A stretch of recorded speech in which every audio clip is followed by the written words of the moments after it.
Halo semuanya, kami dari kelompok 1 kelas 01 Agama Katolik, terdiri dari 121220117 Yose Rinaldo, 12323 019 Jonathan Felix Silaban, 12923 048 Felicia Natali, 13223 032 Daren Johan, 13723 028 Abimanyu Satrio Indra Prastita, 13123 042 Elgan Hirayutomo.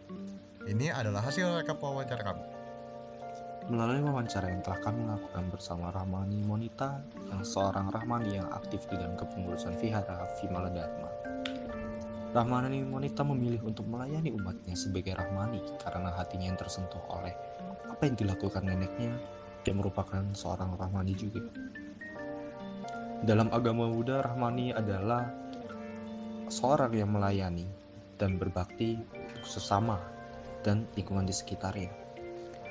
Rahmani juga berpandangan bahwa pelayanan ini tidak hanya terbatas untuk agama Buddha saja, melainkan bagi orang-orang di sekitar mereka, mau yang beragama lain maupun beragama Buddha juga. Agama Buddha juga hadir untuk memberikan pluralitas yang hadir di masyarakat, bukan sebagai halangan. Karena di agama Buddha diajarkan bahwa sesuatu yang baik maupun buruk yang dilakukan kepada orang lain akan menerima karma yang setimpal dengan perbuatannya. Oleh karena hal itu, maka setiap umat Buddha diwajibkan untuk berbaik hati, berbaik pikir, dan berbaik sangka, dan menjaga sikap bagi orang-orang di sekitarnya agar menimbulkan hal yang baik bagi kehidupan mereka. Terkait dengan agama Muslim, narasumber yang diwawancarai adalah Ustadz Aceng, Ustadz yang aktif bertugas di daerah sekitar Masjid Salman ITB. Ustadz Aceng merasa tidak ada momen dirinya memilih untuk menjadi Ustadz. Ustadz Aceng merasa ia hanya memang dipercayai oleh umat Muslim lainnya untuk menjadi Ustadz. Menurut Ustadz Aceng, peran tokoh agama di agama Islam adalah untuk memilih umat Islam dan memenuhi kebutuhan rohani dari umat Islam. Ustadz Aceng sendiri lebih aktif dalam segi pengajaran kepada umat Islam. Dalam agama Islam, umat Islam diajarkan mengenai 4 landasan utama agama Islam.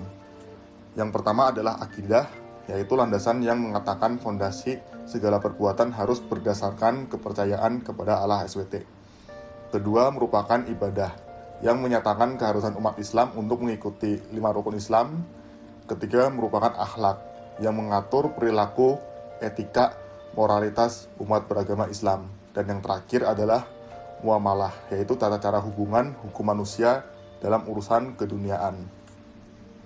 Oke, selanjutnya aku akan membagikan cerita dari hasil wawancara kami dengan Pastor Rudi, seorang pastor dari GBI-UIC Bandung.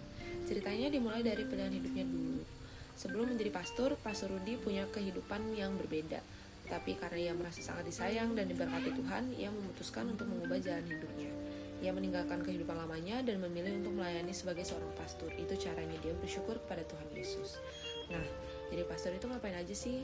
Menurut Pastor Rudi, tugasnya itu seperti seorang gembala. Ia harus menjaga, memimpin, dan merawat jemaatnya. Tapi yang menarik, ia sangat ingin gerejanya terasa seperti keluarga. Bahkan ia menganggap jemaat-jemaatnya seperti anaknya sendiri. Jadi rasanya pasti sangat hangat dan juga dekat di dalam sana. Lalu kami juga bertanya mengenai hubungan dengan umat Katolik. Menurut beliau, memang cara ibadahnya beda dan juga tetap liturginya juga tidak sama. Tetapi tujuan kita sebenarnya satu, sama-sama percaya pada Yesus Kristus sebagai jalan keselamatan. Jadi yang penting adalah intinya, bukan cara ibadahnya. Dan kemudian yang paling aku ingat adalah pandangannya mengenai perbedaan agama di sekitar kita. Bagi Pastor Rudi, keberagaman itu bukan suatu masalah. Malah beliau pernah dengan senang hati memberkati orang dari agama lain. Baginya kuncinya cuma satu, dekatkan diri kepada Tuhan. Kalau kita sudah dekat dengan Tuhan, kita akan otomatis berbuat baik dan bisa hidup damai dengan siapa saja, tidak peduli agamanya apa. Jadi kesimpulannya itu sederhana, panggilan hidup datang dari rasa syukur.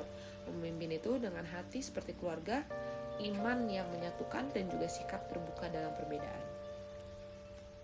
Sekian dari video kami, semoga video ini dapat membuat kita semua lebih menghargai keberagaman agama yang ada di sekitar kita.